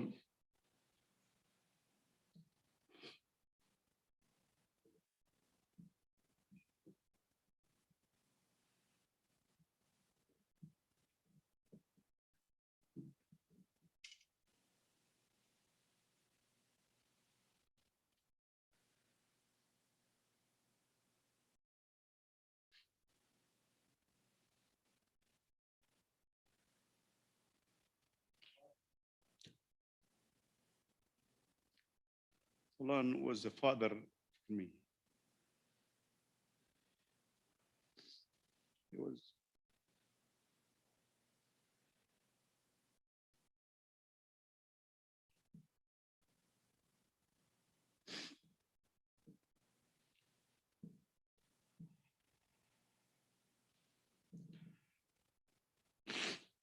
He was a big brother.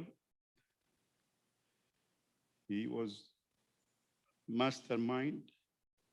Always, when we had difficulty, we will seek his advice and knowledge.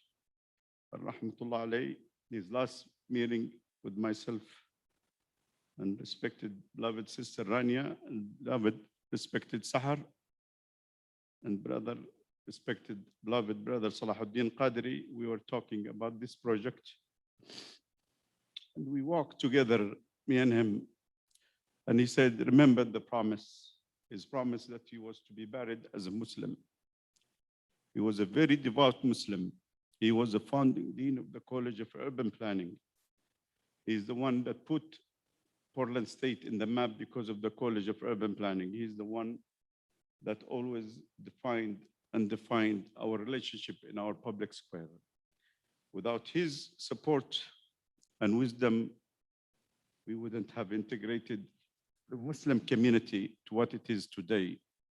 May Allah reward him, may Allah bless him, may Allah subhanahu wa ta'ala compensate him with the full compensation. He was a very proud Muslim. He was the greater planner of Cairo during the 60s. But Tolan believed in the integration by design of what we call positive integration. Let us remember my beloved brother Lawrence Dubloc, a man of compassion, a man of love, a man of integrity. If you ask him 5,000, he will give you 10. If you ask him for 50, he'll give you 100,000. Irrespect. You know, he believed in this work. He believed in each one of our students because he didn't have children of his own. He and Sister Layla, may Allah bless her. She's still alive. Brother Lawrence Dubloc was a man of integrity and compassion and kindness. He believed as an American Muslim of a European background that there is no way without a multi-racial and multi-ethnic, multi-acceptance of Islam. Today we are divided by isms. Let us bust that isms. The beauty of our faith that it encompasses everything. And that's what my beloved brother Lawrence Dubloc. Let us remember Ahmed al-Hizawi, a great architect, wonderful man, great man that started many of our good work through his donation, through his work, through all the support, and one of the people that contributed to Waqfuna, our endowment. My beloved mother, Loha Al-Aziza, she used to type for us all the work that we needed to type. Let us remember my beloved brother, Tariq Al-Qadiri. He just passed recently. He was a man that dreamed and dreamed.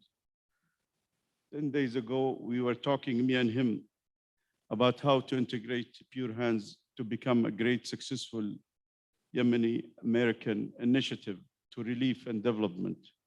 We differed in some times, but most of the time we agreed. He was a man, when we did this project, he said he will give 50% of what this project will cost in the flooring. He's the man that did all the flooring. He died last weekend, and it was a very touching, loving, and caring burial. And many people that has contributed to them. Let us remember them with Al-Fatiha. Bismillahirrahmanirrahim. Alhamdulillahi Rabbil Alameen, Ar-Rahmanir-Rahim. مالك يوم الدين إياك نعبد وإياك نستعين اهدنا الصراط المستقيم صراط الذين أنعمت عليهم غير المغضوب عليهم ولا الضالين.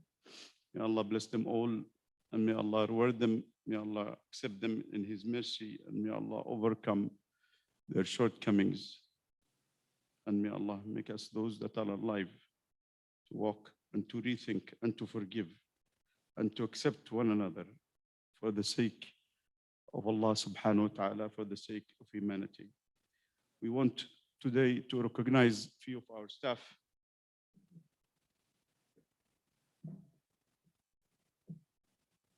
most unique individuals that I met when he was 7 years old. As Zakaria Haqiqi. Zakaria, he took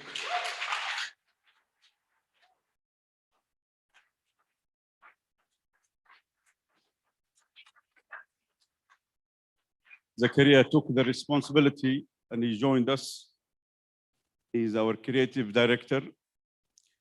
He filled a big shoes. That was Rania feeling. And I think you didn't feel it yet, huh? With the videography and video. May Allah bless you, Zakaria. Zakaria is our employee of the year.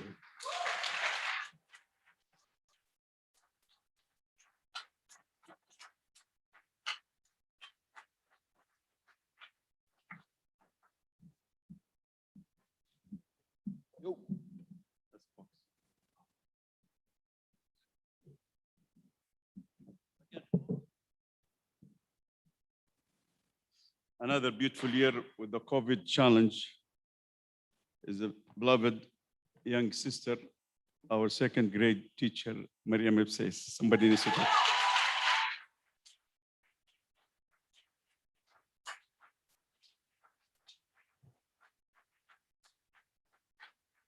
I would kindly ask Diala and Elvira to join me to recognize Maryam, please. May Allah bless her, inshallah.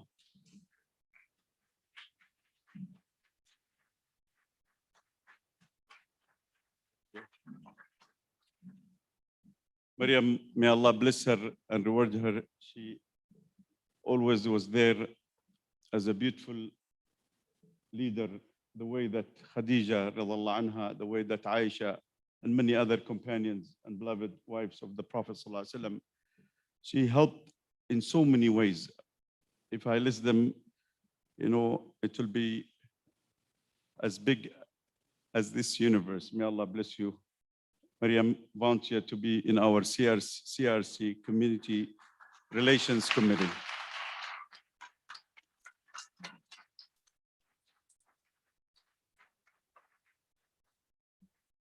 Last but not least, Zakaria and Maryam, I want you to stay here. Zakaria, come back, please. Last but not least, a beloved young sister, a great Quran teacher, a great creative mind that you saw the video of the high school and many other videos. You saw the decorative during Ramadan and many others is Muna al-Madhoon, a great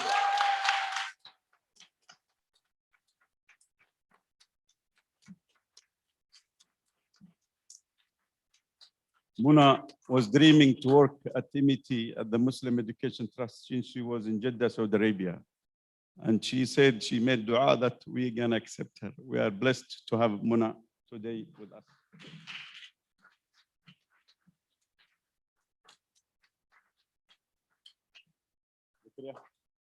Look at the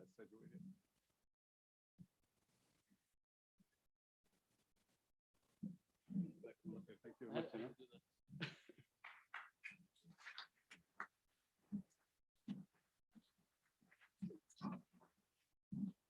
Muna is also our swimming instructor and Quran teacher, and she runs also with Sister Diala the Arabic and the Quran Institute. Teacher Jawad, would you please join me, please?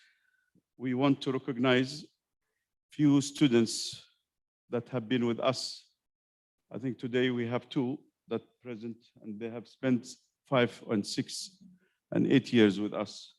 This is a new program that we created, and Teacher Jawad will be going over. Would you please, the slides, you know? Muna, the slides.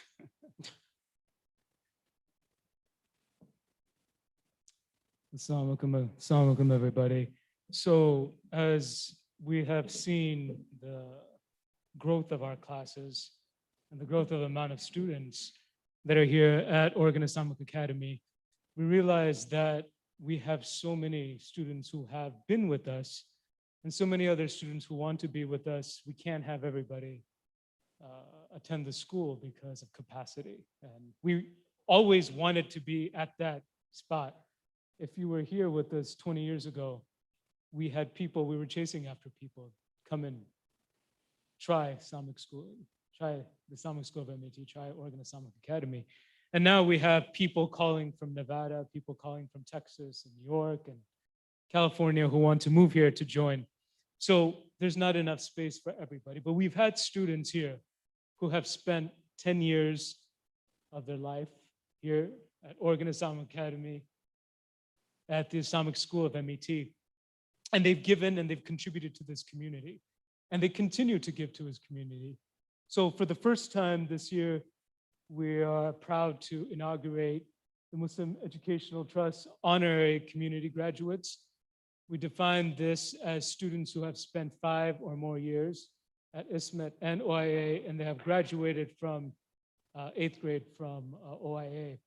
And this year we're recognizing 3 students who reached out to us that they wanted to be part of this graduating class. They're very close to a lot of our graduates. Our first student is Mustafa Usman, who's over here with his family.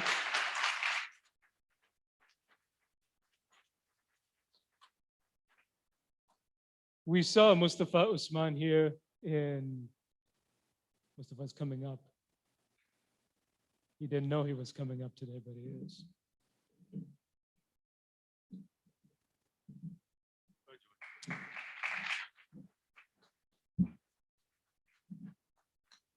We saw Mustafa here during Ramadan, Tarawih prayers, in the iftars, and Mahmoud, amongst others, dragged a bunch of the students near and far to Tahajjud. He was here in Qiyam. But Mustafa embodies all the aspects of what we want from graduates from Oregon Islamic Academy. He is highly capable, highly intelligent, but incredibly humble. If you've ever met Mustafa or talked to him, the same voice that he has for everyone, he has that all the time. He's incredibly genuine, and he's given, I think, 10 years you were here, right, Mustafa? 10 years. And we wanted to recognize him and his parents as people who have contributed greatly to this community. So Mustafa, congratulations.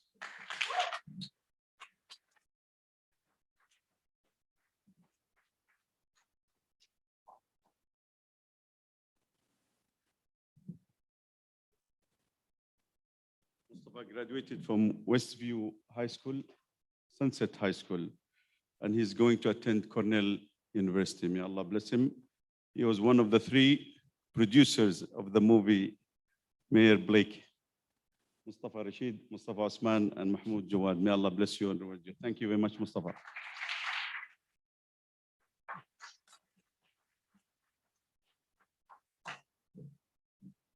Our next community graduate, and he apologized.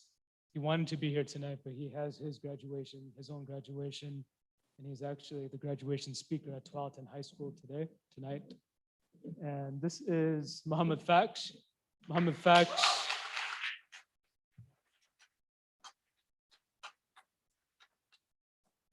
Muhammad is also a very close friend with many of our graduates.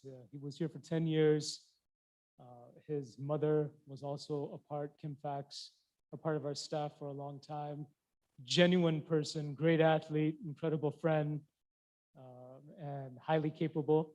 We had a great talk with him throughout the years when he wasn't here anymore, but he was at Tualatin, about what he wanted to do, what he wanted to study. We've seen him here at Jummah, and he is one of our honorary graduates. So, Muhammad Faksh.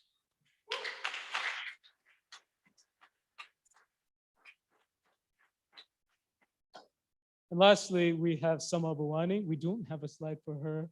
Unfortunately, it was too late to make one, but Sama Bawani also one of the great graduates who spent 10 years, I believe, this might be 11 years, I think it's 2 years of preschool, 1 year, 11 years, Sama, 10 or 11, who's counting anymore. But Sama also,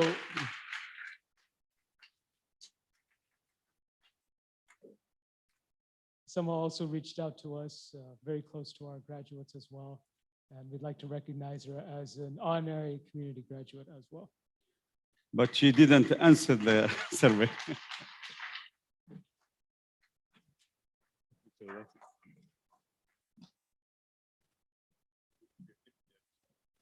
Selma didn't respond to the survey, but we'll give her a gift.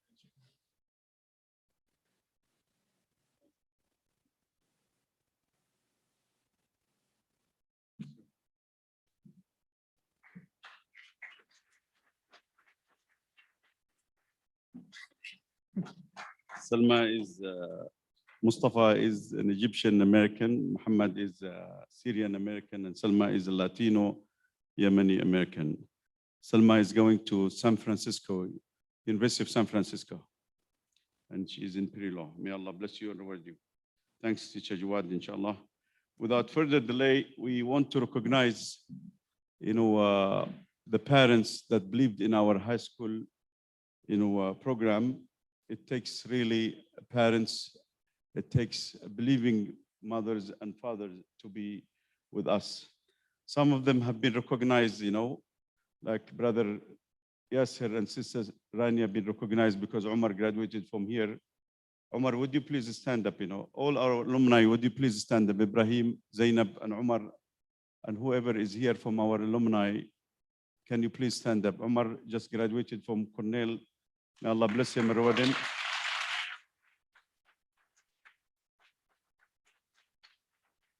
Omar is gonna work with Amazon, I believe, Facebook in New York. May Allah bless him, inshallah. And Ibrahim is attending Harvard and hopefully will graduate in 2 years, inshallah. In economics, and my beloved Zainab, she's attending Williams and she'll be graduating in the pre-med program. So wherever they are, inshallah, may Allah bless you. Omar, I have now a place in New York when I come to visit.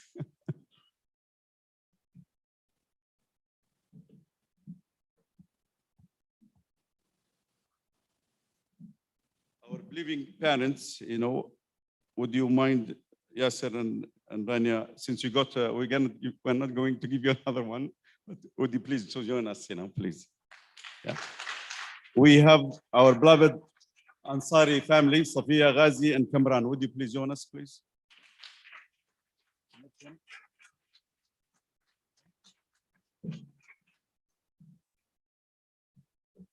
My family in-laws, the Afghan, my dear sister Roshan and Faqir Rahim. Would you please join us?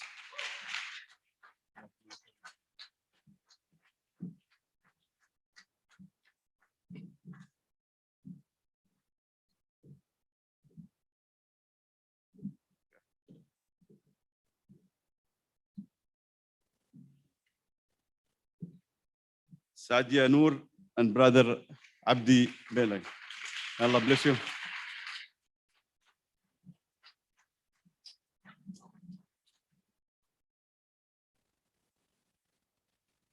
Dear sister Terry and brother Ghassan, Abdul Qadir, would you please join us?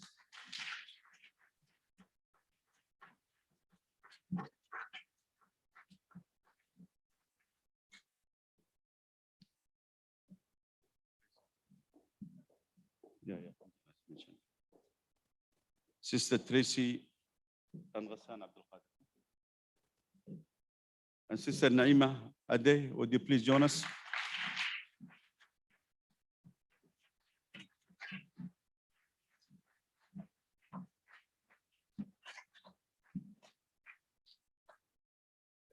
Sister Zuleikha Sakhauddin.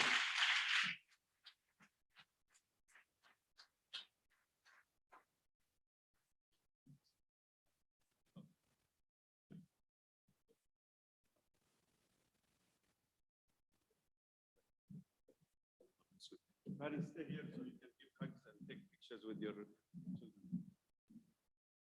Oh, how can I forget Marwa? Sister Marwa Mahmoud, may Allah bless you, and brother Muhammad Jawad.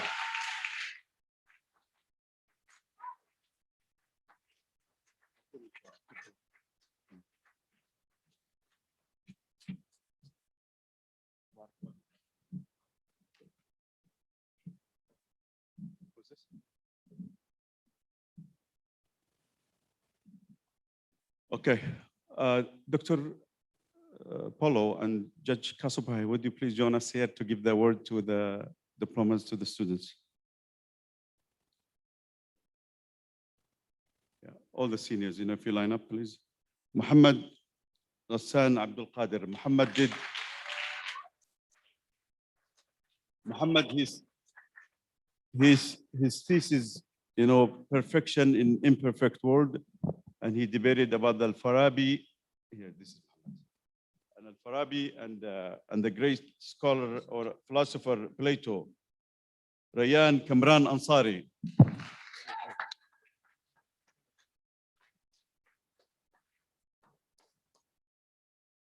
And stay with your parents, please.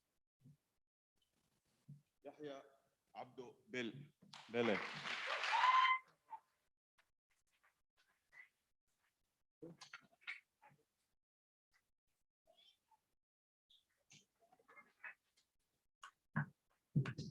Sheikh Muhammad, would you please join us as a homeroom teacher? Sheikh Muhammad.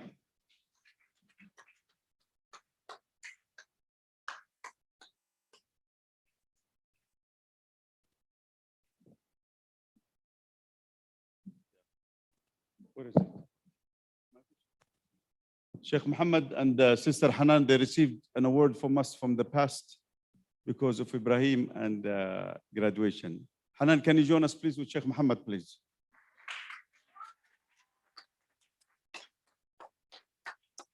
Yusuf Muhammad Ibrahim.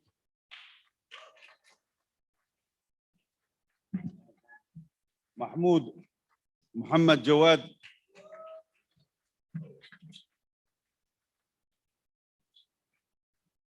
Aisha Jelani. Umair Rahim.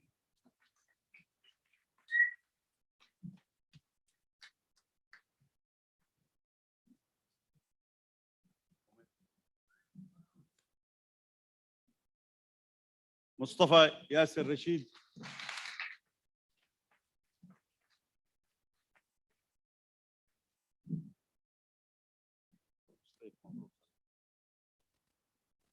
Last but not least, Sakhawa Muhammad Sakhawaddin.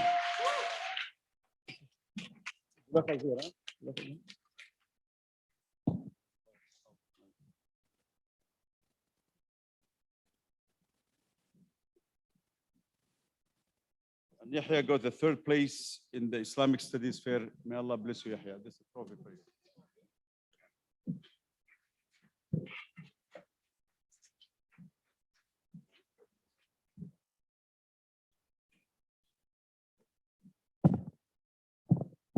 Students, if you can come in the front, and then the parents in the back, please.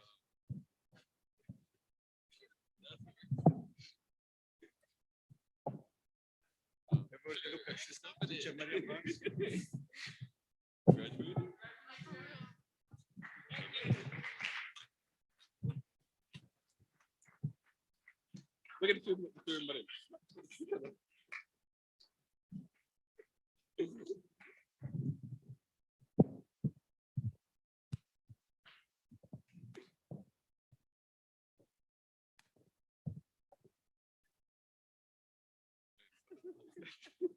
Look at Teacher Juwaria. Thank you. Students, stay here. Parents, if you don't mind, to take. May Allah bless you all and may Allah reward you. Congratulations, inshallah. I would ask all the teachers that taught the high school to come forward. All high school teachers. Sheikh Muhammad, stay here, please. All high school teachers, would you please come forward? Teacher Julie, Teacher Jibril, Teacher Juwaria, all high school teachers. And Teacher Jawad. All high school current teachers and past teachers, would you? Teacher Maysoon and Sister Diala and Sister Alvera, would you please? Alvera and Diala. I hope I didn't forget anybody, yeah? And Huda, please. All the teachers in the front and the students in the back. You're too tall for the teachers, please, Here, Habibi, come closer. Okay, come closer. Rayan, come closer. Rayan, come closer, Habibi. Okay. The teachers, that are high in wisdom, come forward, please. Teacher Juwaria, Teacher Diala, and Teacher Marwa, come in the front, please. And Teacher Huda, and Teacher Elvira, excuse here, Mustafa حبيبي.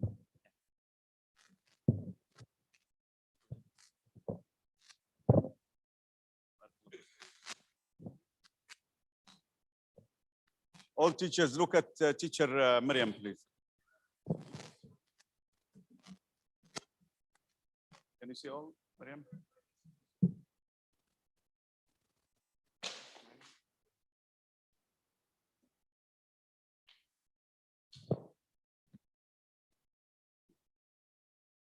May Allah bless you. In behalf of the Board of Trustees, the Board of Directors, you are graduate now. May Allah bless you. Takbir. 1 minute. Aisha. Aisha. 1 minute, everybody. 1 minute. All the graduates that graduated with the orange sash, they graduate with honor. May Allah bless them, and they have met the honor society, the National Honor Society requirement, and our also school requirement. May Allah bless them and reward them all, inshallah, for wonderful teachers. Thank you very much. May Allah bless you and reward you. Mustafa Osman, can you come, please? Mustafa and Salma Al-Bouani, come and join us, please. 1 minute, please. You know, Mustafa will be joining you. Mustafa and Salma. Okay, what do you want to do, Mahmoud?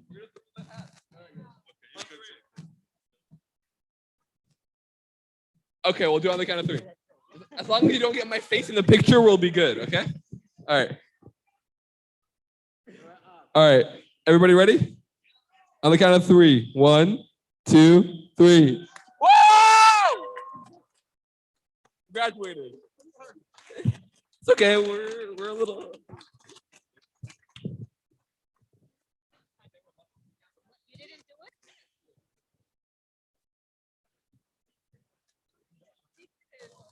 Okay, all graduates stay here. You will take a picture together by.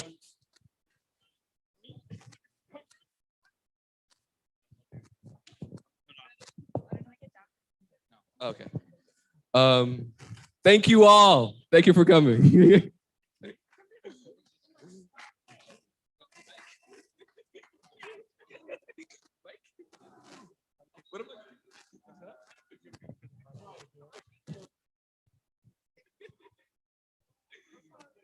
Picture. Boys, you guys ready to take this? We got picture. The Judge Kaso Bahai, Mahmoud.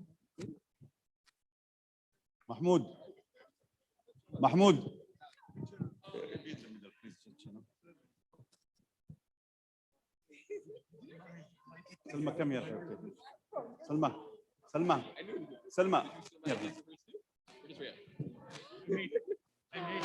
Okay, everybody. Jawad. Yeah. Look at Maryam. Wow.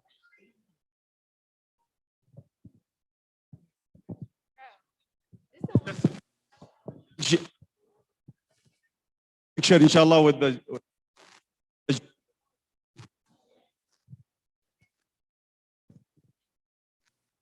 Jawad.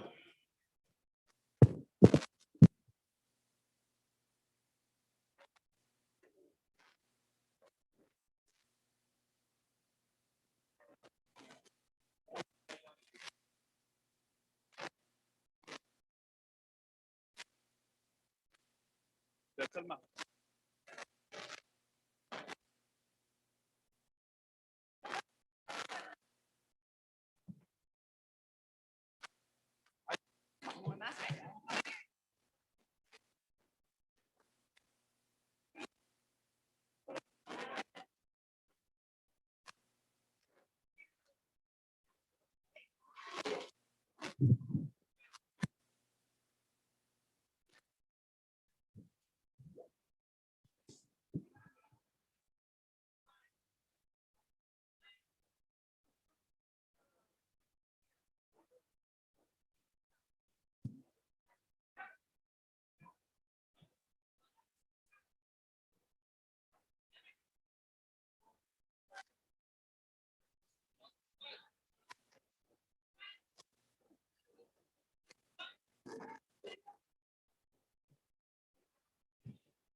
There is a photograph booth over there if you want to take with your parents.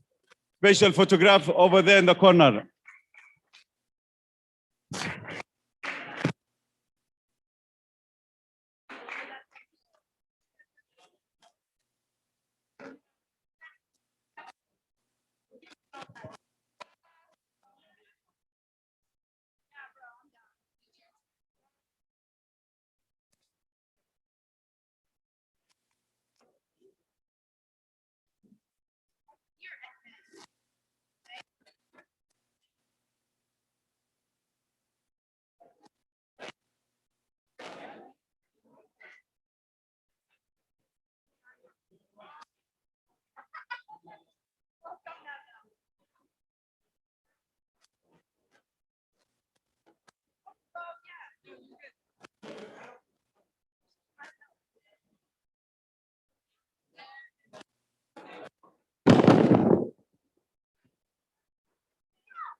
All right, Assalamu alaikum.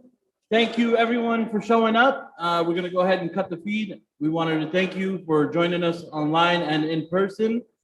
Alhamdulillah, it was a beautiful event and these kids are gonna go far. So we're gonna go ahead and cut the feed now. So Assalamu alaikum. Thank you for joining in.